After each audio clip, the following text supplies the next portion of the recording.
So who's the firecracker? Let's play hardball.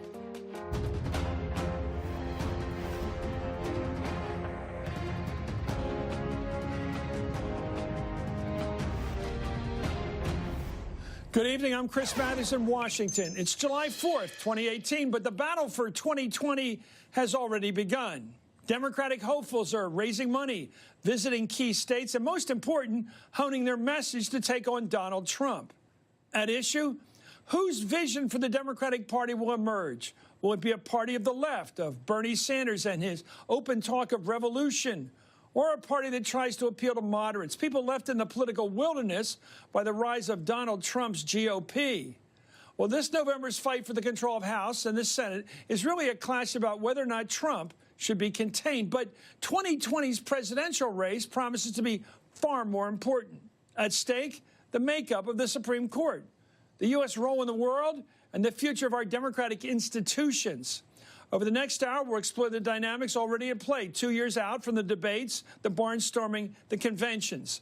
We begin with the key question: who will control the Democratic Party and its message? There are already a number of frontrunners, among them brand-name politicians with sizable followings already.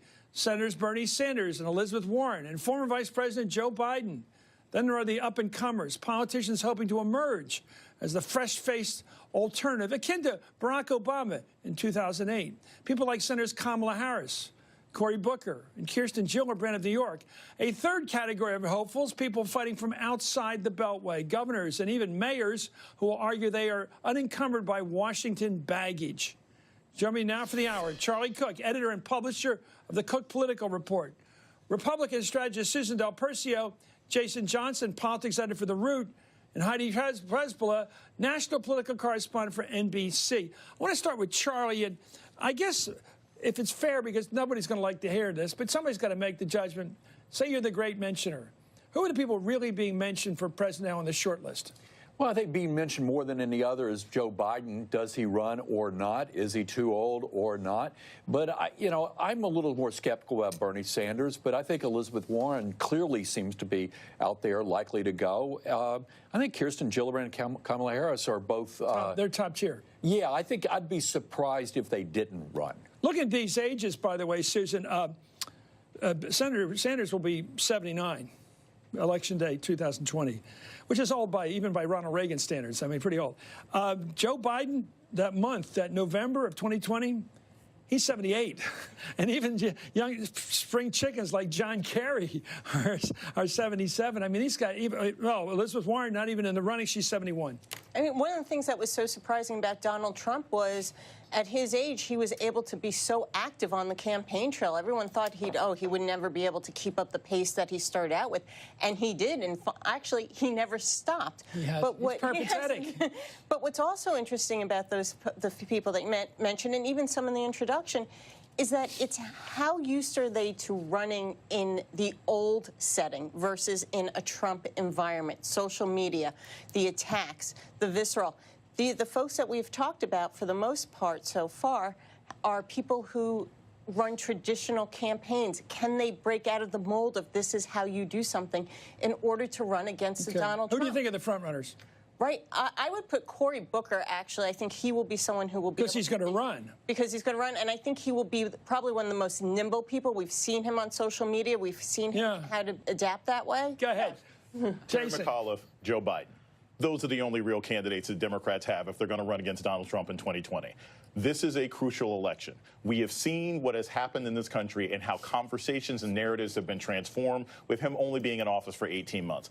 2020 is not the year where the Democrats can run a woman and win. 2020 is not the year where Democrats can run a black person and win. They're going to have to run a white guy, and it's going to be a white guy who can connect with different kinds of people. Who says? I'm glad you said that. I did. Because it's the truth. Okay, well, one of the biggest names among the potential Democratic field is former Vice President Joe Biden, who you can't ignore on this list. He was vice president. Here's what he said about possibly making a third run for the White House early this year. I have plenty of time to consider whether or not to run for the president. We have really qualified people out there. My calculation has never been who's running, can I win, can I not win, is this right for me to do? And the only thing that's right for me to do now is to try to stop this enormous erosion of the moral fabric that's at the hands of Donald Trump and the Republicans. You know, Heidi, he sounds like he wants to beat Trump. You know, there is a scenario, despite his age, that party officials tell all of us reporters is not out of the impossible, and that is that you pair Joe Biden with a younger, maybe a minority candidate, maybe a Kamala Harris, and run the ticket with the expectation that maybe he only serves one term. And I think for Joe Biden, you see in him the fact that he continues to be not openly, but probably just privately haunted by the fact that he feels that if he had run in 2016, this, meaning Trump, may not have happened. He's Joe from Scranton, and all of those Midwestern working class voters who Hillary lost would be willing to give him a chance. And the one thing that has been in the past, when Susan talks about the differences between the past and the present, what was a potential liability for Joe Biden in the past, that he speaks off the cuff, that he commits gaffes, is now viewed as authenticity. That's so well said. I want to ask you about I mean, Reagan tried to do this with Schweiker back in whatever, 70, when the hell was that? 76. It didn't work, but it certainly boosted him at the end. Is that feasible for a candidate for president to say, all right, I'm running for president. I'd like to serve 2 terms, but maybe one. But my running date is going to be ready to take over if I don't run again. Her name's Kamala Harris. We're running as a team. The thing is, I think that's the. I love the idea. I think that's the only way Biden can. So it works for him. I'm not sure I'd recommend to anybody else. But would Kamala go along with that? Senator Harris go along with a deal like that? It reminds me of the story about the one. What about if she wants to be at the top of the ticket? Well, but this is a better shot, a better. Electable. Being running mate to a guy that's in his upper 70s, that's not, you're actuarially, your chances are pretty good that you're going to make it, that you're going to be president. Aren't you the Grim Reaper? But it's sort of like the old story about the woman who was asked by a friend, how's your husband? And she said, compared to what? And the thing is, if Democrats just nominate someone that's fairly innocuous, that's less polarizing, less controversial than A, President Trump, or B, Hillary Clinton, they would probably win that race based on Trump's numbers. But they could push the envelope and... Let me just remind everybody, and I really like Joe Biden. He has a past. They're going to go after the plagiarism stuff. They're going to go after and Trump, he's already getting Pocahontas. He's going after, Terry McCobb's going to be Hillary's bagman. Right. He's got his nicknames all figured out, right? Jason, you enjoy this. You know how this contest works. I know. You're up against the most nasty bully in the world, in Trump. There's a difference between being viable and being electable. Joe Biden can't win a primary. If he won a primary, he'd beat Trump. And the way he'd beat Trump... You mean Trump wouldn't kill him on those issues? Oh, not in the least. The same way he beat Paul Ryan. Because he'd look at Trump and say, look at this guy over here. You know this type. He's the guy who used to come back home to Scranton, pretend he was better than you because he went to college that his daddy paid for. I'm the real guy. Joe Biden would cream Donald Trump if they faced each other in an actual election. I don't think he can get through a primary. And if he pulls this sort of Paul Newman, Tom Cruise thing where I got this young guy, he's going to be the next gambler to take over, I don't think that'll win. I don't think you can win a primary that way. That's the real challenge the Democrats are in. Their most effective guy against Donald Trump can't win a primary. Well, what are you offering here? You're right. Syracuse is going to beat Wharton. Yes, Penn. I get that, Susan. Well, plus, if you think that you really have a chance at beating Donald Trump, that he is beatable in 2020, you're not going to wait for your turn. There is no more waiting for your turn. So Kamala's not sitting in the second seat. Absolutely, and I don't see why she would.